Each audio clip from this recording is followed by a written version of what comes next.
1990 का वो दशक जिस समय लता मंगेशकर, आशा भोसले और किशोर कुमार जैसे तमाम संगीतकार अपने सुरों से संगीत की दुनिया में चार चांद लगाया करते थे। उस समय 6 साल की एक बच्ची जो दिल्ली के तालकटोरा स्टेडियम में जनता के सामने लाइव परफॉर्मिंग करती थी, और आज वही लड़की तमाम बॉलीवुड की बड़ी बड़ी हस्तियों के साथ काम कर रही है। तो स्वागत करिए हाल ही में रिलीज हुई मूवी हाउसफुल 5 में कयामत ढाने वाली अपने गानों के साथ श्रुति धसमाना का। मैम, बहुत बहुत स्वागत है आपका। Thank you so much Prince. कितना बढ़िया बोलते हो आप। कैसे कैसे याद किया आपने इतने बहुत सारा। बहुत धन्यवाद मैम। मैम, पहला सवाल शुरू करेंगे, लेकिन उसके पहले अगर वो गाना गुनगुनाए, क्योंकि इंटरनेट में हर जगह स्पॉटिफाई पे देख ले, हम इंस्टाग्राम पे देख ले, फेसबुक पे देख ले, यूट्यूब पे हर जगह आपका ये कयामत गाना कयामत ढा रहा है हर जगह मैम। तो एक बार अगर उस गाने को गुनगुनाए थोड़ा सा आप। हम्म। हो मेरी नजरों की मंजिल तेरी सूरत है, उसमें को तेरे भी तो मेरी जरूरत है। ये मिला है जो मौका, जाने मन तुम इसको सिर्फ मौका ना समझो, ये तो मुहूर्त है। दीवाने से अखियां लड़ा मत, लड़ी जब तो पीछा छोड़ा मत, हुए दिल के अरमा को पारे, सुइयां पे रुकी की चुबा मत। है कयामत, कयामत तू है कयामत, कयामत पूरी की पूरी कयामत हो। बहुत बहुत धन्यवाद मैम। मैम, एक सवाल था कि हाउसफुल 5 जैसे फ्रेंचाइजी बड़ा प्रोजेक्ट एक है, और उसमें काम करने का अनुभव कैसा रहा, क्योंकि बड़े बड़े कलाकार अक्षय कुमार जैसे, तो कैसा अनुभव रहा? बहुत अच्छा अनुभव था। मैं जब रिकॉर्डिंग स्टूडियो में गई एंड मेरे को हम्म। जब पता लगा ये हाउसफुल 5 के लिए गाना रिकॉर्ड हो रहा है, तो इमीडिएटली जैसे आपको ऐसे अंदर से एक एनर्जी आती है ना कि ओ माय गूज़बम्प गॉड, आया। इट्स अ बिग फ्रेंचाइजी, कितना मजा आने वाला है। एंड गाने का it was so much fun to record this song, क्योंकि जब आप सुनते भी हो it's like a very very pumpy song, right? तो हम्म। जाते ही बहुत मजा आया and I was very happy that I will be singing for the such beautiful heroines from my industry, and it was too much fun. बहुत मजा आया। तो पहली प्रतिक्रिया क्या थी जब आपको पता चलो होगा कि भाई हाउसफुल 5 मूवी के लिए काम करना है? फिर आपने मम्मी पापा दोस्तों को भी कहीं ना कहीं इन्फॉर्म किया होगा कि एक, मतलब जिसमें नहीं, अक्षय मैंने कुमार। किसी मैंने मैंने किसी को नहीं बताया। सीक्रेट था। मैंने बोला जब तक आ नहीं जाता, हाँ, जब हम्म। तक आ नहीं जाता तब तक हम किसी को नहीं बताएँगे। हम्म। एंड जैसे ही आया, ऑफ कोर्स मम्मी को तो देखो, मम्मी-पापा को तो जाती ही है न्यूज़। हम्म। बट जब उनको भी बताया, they were very happy because they love Akshay Kumar, they love Abhishek Bachchan, they love Jacqueline, and they were very happy. They were like, "oh, we are so excited for this", and they were very proud of the news.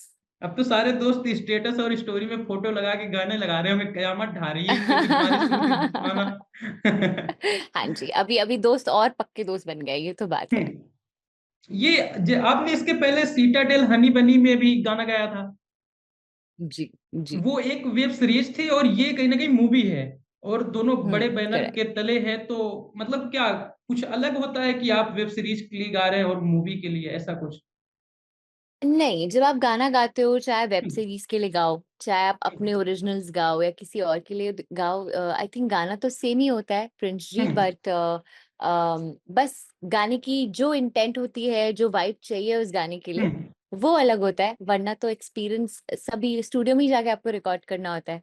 हम्म। जैसे आप मेरा interview ले रहे हो, अगर आप मेरी हम्म। जगह अक्षय कुमार का इंटरव्यू लोगे, इंटरव्यू तो आप 2 ही इंटरव्यू लाफ्ज़ तो ही सेम ही जवाब दीजिए। रहेगा। वैसे ही, एकदम वैसे ही। बिल्कुल, बिल्कुल मैम। एक सवाल ये था कि मैं आपके, क्योंकि अब हम आपका इंटरव्यू करना है तो हम रिसर्च भी पहले करते हैं, तो मैंने आपके पुराने कई इंटरव्यू भी देखे, तो मैंने जो ज़िक्र किया शुरू में इंट्रो में कि हुँ। श्रुति धसमाना कहीं न कहीं एक 6 साल की बच्ची तालकटोरा स्टेडियम में परफ़ॉर्म कर रही थी लाइव जनता के सामने। वो अनुभव थोड़ा शेयर करिए हमारे जनता को ब्रीफ तरीके से, क्योंकि कुछ इंटरव्यू में आपने बताया लेकिन नॉर्मली बता दी, क्योंकि मम्मी-पापा से भी आप कहीं न कहीं इस बात को पूछते होंगे कैसा क्या रहा? तो उसके बारे में अगर कुछ बताएँ आप? तो मेरे पापा-मम्मी दोनों की वजह से आज मैं म्यूज़िक में हूँ। My father is a musician. Hmm. उन्होंने इंडस्ट्री में अपनी पूरी लाइफ़ काम किया है, and he is my first guru. His name is Keshav Dhasmana, and my mother Babli Dhasmana, her name is Babli, and she is one of those really, really beautiful and powerful women that I have in my hmm. Life. Hmm. इन दोनों की वजह से my grandfather, my दादी, ये हमेशा से चाहते थे कि म्यूज़िक मेरी जीवन का पार्ट रहा है। उनको पता नहीं था कि मेरा करियर बनेगा कि नहीं, बट वो हमेशा से ही मुझे बचपन में हर ऑडिशंस पे ले जाते थे, दिल्ली में किशोर कुमार नाइट्स होती थी, रफ़ी नाइट्स होती थी, लता जी नाइट्स होती थी, तो उसमें मेरे को वो गाना सिखा के बचपन में ले जाते थे। हुँ, तो उस टाइम पे 1990 में 1999 2020 क्या बोल रही हूँ मैं 2000 में हुँ, अ, एक बहुत बड़ा बैंड हुआ करता था डोरेमी, तो हुँ, उनके साथ ये गाने गाए जाते थे। तो दे सिलेक्टेड मी एंड जब मैं सिलेक्ट हुई तो फिर मैंने उस स्टेज पे गाया, तो it was one of my biggest stage at the age of 6 जब मैंने तालकटोरा स्टेडियम में गाया। बट आई फ़ील आपके पेरेंट्स आर द रीज़न जो आपको बचपन से ही ये सब सिखाते हैं और हुँ। आपको इतने सारी अपॉर्च्युनिटीज़ आपको वहाँ तक ले जाते हैं ऑडिशंस में। तो या दैट्स हाउ इट हैपेंड। इसका मतलब जैसे कि आपके घर में वो एनवायरनमेंट रहा है पहले से म्यूजिक का और पिताजी आप बता रहे हैं कि म्यूजिशियन हैं, हुँ, लेकिन आगे की और भी तमाम जो बच्चे होते हैं उनको एक प्लेटफ़ॉर्म नहीं मिल पाता। आप उस समय की बात कर रहे हैं लगभग 2000 के समय की बात करें, जैसे आजकल तमाम शोज़ होते हैं वहाँ पे बच्चों को मौके मिलते हैं जो अपना प्रदर्शन कर सकते हैं। लेकिन उस समय तो हुँ। ऐसा कुछ प्लेटफ़ॉर्म नहीं हुआ करता था और उस समय आप निखर कर आई हैं और आज हाउसफुल 5 मूवी में गाने गा रही हैं और तहलका मचा रही हैं, कहीं न कहीं कहमत ढा रही हैं। Thank you so much. I think her era का ना जैसे अभी रियलिटी शोज़ है, हुँ, अभी और भी ज़्यादा इंटरनेट की वजह से you have more access to people and audience, है हुँ, ना? आई हुँ। थिंक उस एरा में उस तरीके से आप और एक्सेस कर सकते थे और शोज़ पे जाते थे, गाना गाते हुँ, थे। तो आई थिंक हर टाइम का एक अपना-अपना ज़रिया होता है लोगों तक पहुँचने का। हुँ। अच्छा बहुत सारे लोग जैसे आपने बॉलीवुड में काम करना शुरू किया और तमाम ऐसे लोग होते हैं जो बॉलीवुड में एंट्री करते हैं। बहुत लोग अच्छा गाते भी हैं और कई बार सोशल मीडिया के थ्रू ये चीज़ें निखर के भी आती हैं। तमाम ऐसे सिंगर हैं जो आप तमाम नाम ले लीजिए जो निखर कर आते हैं, उनको भी प्लेटफ़ॉर्म भी मिलता है, लेकिन कुछ समय के बाद गायब हो जाते हैं। तो उन लोगों को अपनी स्थापित्य कैसे कायम करना चाहिए कि वहाँ स्टेबल रहें, वो आगे बढ़ते रहें? वो चीज़ कैसे करनी चाहिए उन लोगों को? क्योंकि वो क्षणिक मात्र होता है, कुछ समय के लिए होता है, फिर गायब हो जाते हैं। देखो प्रिंस जी, मैं तो अभी उस स्टेज पर हूँ जहाँ पे मैं हुँ, किसी को एडवाइस नहीं दे सकती। मैं खुद मेहनत कर रही हूँ, मैं खुद अपने डिसिप्लिन पे काम कर रही हूँ। बट मेरे टीचर्स, मेरे गुरु और मेरे पेरेंट्स ने मुझे बताया है दैट हुँ, रियाज़ हमेशा रहना चाहिए, हुँ, अपना काम पूरा होना चाहिए। जब तक आप अपनी पूरी शक्ति से 100% काम कर रहे हो, हुँ, तो भगवान जी भी देखते हैं, यूनिवर्स भी देखता है एंड आपको सारी अपॉर्च्युनिटीज़ मिलती हैं। हुँ, एंड लेट्स से अगर कुछ टाइम तक एक बड़ा ब्रेक नहीं हो रहा है, then that is part of your journey, है हुँ, ना? फिर आप उसकी तरफ काम करते रहना चाहिए, हुँ। फल तो मिलेगा ही। देयर इज़ नो वे कि ना मिले। तो बस आई थिंक कर्म रियाज़ कर रोज़ फल की होना चिंता मत चाहिए। कर, फल तो मिलेगा ही। बिल्कुल मिलेगा, बस मेहनत आपने रहनी चाहिए। आप आपने रियाज़ की बात की तो क्या मतलब आपका डेली का रूटीन होता है रियाज़ तो करना ही है? हाँ, उसके बिना तो कैसे चलेगा? हुँ, तो ये क्या बचपन से चल रहा है जब आप 6 साल की थी, ताल कटोरी स्टेडियम में गा रही थी, तो क्या उस समय से ये चीज़ें लगातार चल रही हैं और वही कहीं न कहीं सफलता का भी एक पार्ट है आपके? 100%, हुँ, 100% मम्मी-पापा, उनकी डाँट, उनका हुँ, समझाना कि बिना रियाज़ के तो कुछ नहीं हो सकता। Hmm. Practice is very important. तो उस समय का कुछ अपना पल बताइए जो पापा के साथ एन्जॉय भी करते थे, डाँट भी पड़ती थी रियाज़ करने के लिए, नहीं ऐसे करने कुछ शेयर करिए हमारे दर्शकों के साथ। हाँ, जब मैं रियाज़ नहीं करती थी तो पापा म्यूज़िक रूम से मुझे निकाल देते थे। बोला अभी नेक्स्ट 2 हफ्ते तक आप म्यूज़िक रूम में दिखने नहीं चाहिए और जब तक हुँ, रियाज़ नहीं करोगे। हुँ, तो पापा was very strict, but at the same time he was one of the best friends and the best person I hmm, had in my life जो मुझे समझते थे। Hmm, but he had a very good balance of being a friend and hmm. Also being a teacher. तो yes. पापा strict थे मतलब आप बेटी हैं वो अलग जगह पे है, लेकिन जब संगीत की दुनिया में आप आते हैं तो वहाँ पे आपको एक संगीत की तरह काम करना होगा, संगीतकार की तरह काम करना होगा। ऐसा कुछ था। बिल्कुल, बिल्कुल, बिल्कुल। मैम एक सवाल आपने एक इंटरव्यू में कहा कि जो ये इंडस्ट्री है संगीत की दुनिया है उसमें कहीं न कहीं जेंडर इक्वालिटी का थोड़ा-से ये मुद्दा आपने उठाया। क्या ऐसा कुछ आपने अनुभव किया कि वहाँ सेक्सिज़्म है या कुछ आपके साथ कुछ ऐसा हुआ? मेरे साथ मुझे बस ये लगता है हुँ, नहीं मुझसे किसी ने पूछा था। मैंने हुँ, ये उठाया नहीं था ये टॉपिक, बट मुझसे हुँ किसी ने पूछा था कि आपको ऐसा लगता है कि अ लड़कियों को उतना मौका नहीं मिल रहा है और कुछ और तो ऐसा आपने उस कुछ पे बोला हामी था। भरी थी। हुँ, मैंने बोला था कि अगर ऐसा नहीं होएगा, तो फिर मज़ा हम्म। कैसे आएगा? अगर ये हम्म। दिक्कत है, तो आप हम्म। देखो आलिया भट्ट, हम्म। Priyanka Chopra, right? Hmm. Sunidhi hmm. Chauhan, Shreya hmm. Ghoshal, hmm. Shalmali, so many amazing women power coming together and shining out. अब आप अगर देखोगे इंडस्ट्री में, हम्म। स्पेशली म्यूजिक इंडस्ट्री में, when you see Sunidhi ma'am, Shreya ma'am, they're all now making sure कि ऐसा बिल्कुल ना हो। एंड हम्म। अब वो ऐसा नहीं रहा है कि चांस नहीं मिल रहा है। हाँ, डेफ़िनिटली पहले ऐसा था कि मूवी में उतना मेन रोल इज़ और ऑफ कोर्स द हीरो, गाने में भी ऑफ कोर्स इस हीरो की ज़्यादा लाइनें हैं, हम्म। हीरोइन की कम होती हैं। But hmm. अब वो टाइम आ गया है जब हम लोग there is equality, there will be more equality. तो आई थिंक वी और आर इसमें ऑल कहीं ना ऑन कहीं the right track. Social media की भी अहम भूमिका है, जो प्लेटफॉर्म दे रहा है लोगों को। बिल्कुल, देखो जहाँ पे अच्छा है वहाँ पे बुरा भी है और जहाँ पे बुरा है वहाँ पे अच्छा भी है, तो दोनों का बैलेंस हम्म। है। तो आई थिंक दोनों का बढ़िया बैलेंस। चल रहा है सब। हाँ, पर और मुझे लगता है आपका। हमारा देश सही ट्रैक पे चल रहा है इन टर्म्स ऑफ जो हमें चाहिए, जो होना चाहिए, हम एकदम हम्म। सही ट्रैक पे जा रहे हैं और जो बदलाव आने चाहिए वो बदलाव आ रहे बदलाव आ रहे हैं, और कहीं ना कहीं सही ट्रैक पे आपका जो कयामत घाना है वो भी सोशल मीडिया पे हैं। करोड़ के ऊपर पार कर चुका है, और कहीं ना कहीं सही ट्रैक पे जा रहा यस।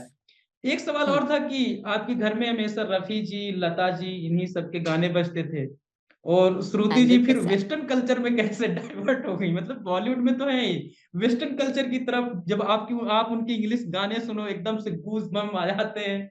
ये कैसे हुआ? ये तो actually I am very grateful ऐसा हुआ, क्योंकि हम्म। बचपन से classical, semi classical, Lata ji, Asha ji, Rafi sahab, hmm. Kishore da, इनको सुनते-सुनते childhood was beautiful, but I was put into a Christian school.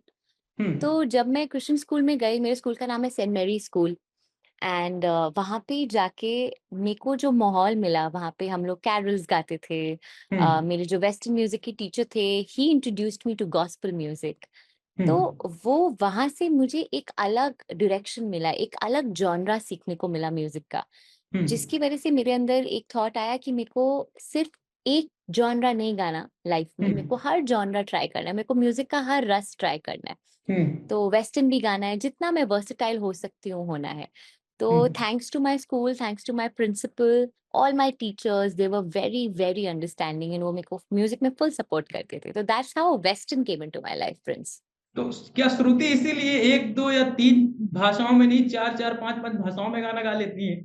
जी, मेरे को बड़ा मज़ा आता है। मेरे को बंगाली, नेपाली, मराठी, मेरे को हम्म। हर राजस्थानी, मेरे को हर लैंग्वेज में और स्पेशली फ़ोक म्यूज़िक में मुझे बहुत मज़ा आता है, प्रिंस जी। हम्म। मैं गढ़वाल से रहने वाली हूँ, मैं उत्तराखंड से हूँ। उत्तराखंड से। तो गढ़वाली, तो मेरे को ऐसा लगता है हमारा देश इतना रिच है कल्चर में, हम्म। कि हम्म। हर हर लैंग्वेज का गाना उठा लो, कितना ब्यूटीफुल होता है। तो अगर म्यूज़िक में हो और अगर सब कुछ नहीं ट्राई किया तो कैसे मज़ा आएगा? तो मेरे को अच्छा, हमेशा से मन था कि हर गाना है। हुँ। आप जैसे बता रहे हो बंगाली भी गा लेते, मराठी भी गा लेते, तो इसके लिए जैसे अब आपको आप हिंदी हिंदी और इंग्लिश गाने गाते हो, अब आपको बंगाली गाना गाना है, तो उसके लिए क्या आपको वो जो भाषा है, बोली है, वो पढ़नी पड़ेगी, या फिर केवल गानों को याद करना पड़ेगा और वो आप गाते जाएंगे, ऐसा कुछ? अ, एक्चुअली जब आपको गाना पसंद आता है ना, आप पहले हम्म। मेलोडी याद कर लेते हो, फिर लिरिक्स याद करते हो। ऑफ कोर्स प्रोनंसिएशन में हम्म। प्रॉब्लम तो हो सकती है, हो तो आप सकती है। किसी भी देखो स्टूडियो में कोई ना कोई तो होता है जो आपको प्रोनंसिएशन के साथ हेल्प करता है। जब आपके बोल सही नहीं आते तो बोलते हैं इसको ऐसे गा दो, इसको ऐसे गा दो, तो थोड़ा प्रैक्टिस कर के वो आ हम्म। जाता है। तो तो आप इट इज़ प्रोनाउंसिएशन के लिए एक बार डांट भी पड़ी थी क्या? हाँ, अच्छा पूरी रिसर्च करके आए हो आप। वो क्या नहीं, मुझे कहानी थी, डाँट अगर नहीं शेयर पड़ी करें? थी। नहीं, मुझे डाँट नहीं पड़ी थी। So Beni Dayal is a very dear friend and he is a beautiful mentor. तो जी। मैंने मलयालम में एक गाना गाया था एंड हम्म। वो मैंने यूट्यूब पे डाला था। The song was hmm. Beautiful, he really loved it, but he said Shruti काश तुमने मुझे कॉल करके पूछ लिया होता कि इसको कैसे गाना है, तो मैं तुम्हारे प्रोनंसिएशन को ठीक कर देता। Which is a good lesson, because हमेशा जब भी कोई लैंग्वेज में गाना गाओ, हमेशा कोई ऐसे फ्रेंड को या किसी मेंटर को फ़ोन कर लेना चाहिए कि हम्म। क्या मैं सही गा रही हूँ? मैंने किया तो था, but I think Benny Dayal is a fantastic singer. तो वो जब कोई भी दूसरी लैंग्वेज में गाना गाते हैं, he is very particular about it कि कैसे उसको प्रोनाउंस करना है। तो ही न्यू मैं और उसको अच्छा प्रोनाउंस कर सकती थी। So that's why he said काश तुमने कॉल कर लिया होता, वरना मेरे को ऐसे सुन के हँसी नहीं आती तुम्हारी प्रोनाउंसिएशन मलयालम में सुन के। तो मैं यस, दैट्स हम इट। लोग बात करें कि अलग अलग भाषा में आप गाना गा लेती हैं, भोजपुरी गानों में भी इंटरेस्ट है आपको? गाया है कभी आपने? मैंने गाया नहीं है, but I would love to try, why not? It is also another beautiful language. भई बिल्कुल गाना चाहिए। फ्यूचर में अब आपने बोल दिया, मैनिफेस्ट कर लेंगे भोजपुरी गाना भी। आप गाओगे भोजपुरी गाने आगे आने वाले समय में? Why not? मेरे को तो देश की हर लैंग्वेज में गाना गाना है प्रिंस जी। मुझे लगता है Lata ji, Asha ji are one of the biggest examples जिन्होंने दुनिया की हर लैंग्वेज में गाना गा दिया है। तो अगर हमारे लेजेंड्स ने गाया है, तो हम क्यों ना गाएँ? मैं आपके आपके बारे में रिसर्च कर रहा था, तो आपका गाना एक मिला, अगर मैं उसको थोड़ा सा बोलूं कि कहीं दूर जब दिन ढल जाए, अगर ये आप सुनाए, वो गाना सुनाए अगर आप। ज़रूर, ज़रूर। जी मैम। कहीं दूर जब दिन ढल जाए, साँझ की दुल्हन बादल चुराए, चुपके से आए। कहीं दूर जब दिन ढल जाए, साँझ की दुल्हन बादल चुराए, चुपके से आए। मेरे ख़यालों की आंगन में कोई सपनों के दीप जलाए, दीप जलाए। कहीं दूर जब दिन ढल जाए, साँझ की दुल्हन बादल चुराए, चुपके से आए। वेस्टर्न कल्चर का कितने भी गाने गा ले, लेकिन दिल में तो शायद वो 90s के सॉन्ग ही आज भी बजते होंगे। 70s 80s सारे एरा के सॉन्ग्स देखो, ओल्ड का तो कोई तोड़ ही नहीं है प्रिंस जी। हम्म। क्लासिक्स आर क्लासिक्स, बिल्कुल दे आर मैम। ब्यूटीफुल। अच्छा, अभी के गाने जो बनते हैं, लिखे जाते हैं, गाए जाते हैं, और उस समय की तुलना करें जो ओल्ड सॉन्ग है, क्या अंतर नजर आता है आपको?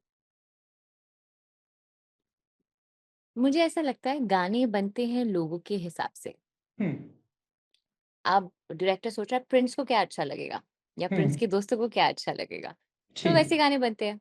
हम्म। उस टाइम पे जैसे लोग थे, उस हिसाब से गाने बने, है ना? हम्म। अभी जैसे हम्म। लोग हैं, उस हिसाब से गाने बन रहे हैं। हर हम्म। एरा में डिफरेंट डिफरेंट स्वाद है, डिफरेंट डिफरेंट हम्म। कल्चर है, डिफरेंट थॉट्स हैं, डिफरेंट वो है। बट मैं ऐसा कहना चाहती हूँ कि there is always a balance. अगर बुरे गाने हैं, तो अच्छे गाने भी हैं। तो बैलेंस है। बट अच्छी बैलेंस तो है। अब हम्म। अगर आप देखोगे अभी भी टाइम में, तो हम्म। हर तरह के गाने हैं। अच्छे हम्म। गाने भी बहुत सारे हैं, कितने सारे ब्यूटीफुल और मीठे गाने हैं, जो हम्म। आपको पुराने गानों में ले जाते हैं। जैसे अ, मैनू विदा करो, अब विदा करो जी, मैंने जाना है उस पार। तो ये कितना प्यारा गाना है ना? तो लाल इश्क कितना प्यारा गा है। तो there hmm. Are songs that are so beautiful. तो मैं ऐसा नहीं कहूँगी कि आज के एरा में और उसमें एरा में कोई डिफरेंस है, बट अच्छी बात ये है कि सारी तरह के गाने हैं, आपको जो सुनना है वो सब अवेलेबल है। लता मंगेशकर जी के को कोई गाना अगर आप सुनाएं, क्योंकि वो आवाज और कहीं ना कहीं आपकी आवाज तो लता मंगेशकर जी का कोई गाना अगर आप सुना सकें। जी, मैं गाती हूँ। अजी रूठ कर अब कहाँ जाएगा, अजी रूठ कर अब कहाँ जाएगा, जहाँ जा हमें पाएगा, अजी रूठ कर अब कहाँ जाएगा। अजी रूठ कर कहाँ जाइएगा, ओल्ड सॉन्ग हर समय पाइएगा। तो कहीं ना कहीं ये गाने प्रेरित करते हैं। अब थोड़ा से 100%। ट्रैक बदलते हैं, ओल्ड सॉन्ग पे बात की और अभी के गानों पे बात कर रहे हैं। रैप सॉन्ग में इंटरेस्ट है आपको, रैप में? बिल्कुल है, क्यों नहीं है, बिल्कुल है। बहुत मज़े आते हैं उस पे नाच के, फुल पम्प्ड अप गाने होते हैं वो, बिल्कुल हम्म। इंटरेस्ट है। रैप में 2 अगर नाम लूँ मैं, हनी सिंह हाँ और जी। बादशाह तो आप किसे किसे सुनना पसंद करते हो? दोनों को, दे हुँ, बोथ आर अमेजिंग। ये दोनों अपनी-अपनी फ़ील्ड में मतलब अपने-अपने टेस्ट में दे आर अमेजिंग एंड आज देखिए पूरा देश उनके गानों पे नाच रहा है। हुँ। मैम रैप जो है, रैप की जो शुरुआत हुई मुद्दों पे बनते थे, जो सामाजिक मुद्दे हैं, तमाम ऐसे मुद्दे हैं, उस मुद्दे पे भी बनते थे। लेकिन आजकल तो पर्सनल हो जाते हैं ना कि मैं तुम्हारे बारे में गाली के साथ शुरुआत करूँगा, तुम मेरे बारे में तो ये कहीं न कहीं अलग ही वे में जाती है चीज़ें। देखिए Prince ji, like I hmm, said, हर तरह के गाने हैं, हुँ, सबके लिए गाने हैं। जिसको जो पसंद आए वो उस गाने को सुने। But hmm, I would say कि सबसे अच्छी बात हमारे देश में ये है हुँ, कि you can always choose what you want to hear. Hmm. तो अगर आपको जो अच्छे लगते हैं, आप वो गाने सुन सकते हैं। आपको जो लगता है कि ये वाला गाना और पुश होना चाहिए, तो उस गाने को अपने दोस्तों के साथ और फैलाइए, ताकि वैसे गानों की डिमांड और बढ़े और फिर वो गाने और सुने लोग। कुछ आगामी बड़े प्रोजेक्ट्स पर जो काम कर रहे हों, अगर कुछ बताएँ उनके बारे में? या फिर आप जैसे हाउसफुल में गाने के लिए आपने सीक्रेट रखा था कि जब रिलीज़ होगा तो भाई तुम यस स्टोरी लगा लेना, वैसे रखना है? Yes yes like Priyanka Chopra says कि जब उनकी शादी नहीं हुई थी ना, उनसे सब पूछ रहे थे आपका आपका कुछ शादी कब होने वाली है, कब हुँ, होएगी? So she said, you know, when you see a ring on my finger you will know that I am gonna get married.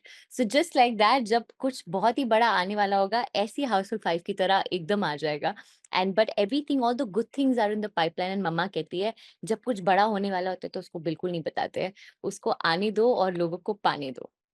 बिल्कुल नहीं बताते और सब लोग देखेंगे जब रिलीज़ ही होगा। लास्ट में एक जी। क्वेश्चन जो नए बच्चे हैं जो जिनको गानों में इंटरेस्ट है, बहुत अच्छा गाते भी हैं लेकिन उनको प्लेटफ़ॉर्म कई बार नहीं मिल पाता है। उनको लास्ट में क्या संदेश देंगी आप? आई फील इंस्टाग्राम से बड़ा, यूट्यूब से बड़ा अभी कोई प्लेटफ़ॉर्म नहीं है। हुँ, आप जितना रियाज़ करेंगे, ये मैं अपने आप से भी बोल रही हूँ, I am nobody to give advice to everybody, I am still working on myself and still on with my discipline. हुँ, बट मैं बस यही एक चीज़ शेयर कर सकती हूँ, जो मैं अपने आप को रोज़ बोलती हूँ कि जब आप मेहनत करते हैं, अ, काम आपके पास खुद आएगा। आप सबसे अच्छी बात ये है, इंस्टाग्राम है आपके पास, आप जो भी गाना चाहते हैं, आप जो भी बोलना चाहते हैं, आप आवाम से बोल सकते हैं।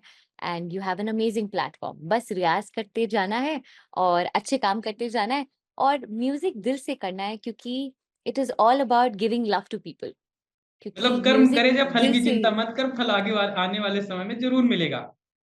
तो हमारे बिल्कुल, साथ बिल्कुल श्रुति प्रिंस जी। धस्माना थी जो हाउसफुल 5 मूवी में अपने गाने से कयामत ढा रही हैं और आने वाले तमाम अपकमिंग प्रोजेक्ट के लिए आपको ढेर सारी शुभकामनाएँ और हमारे जो दर्शक देख रहे हैं उन्हें ये गाना कयामत कैसा लगा? कमेंट बॉक्स पर ज़रूर बताएँ। धन्यवाद।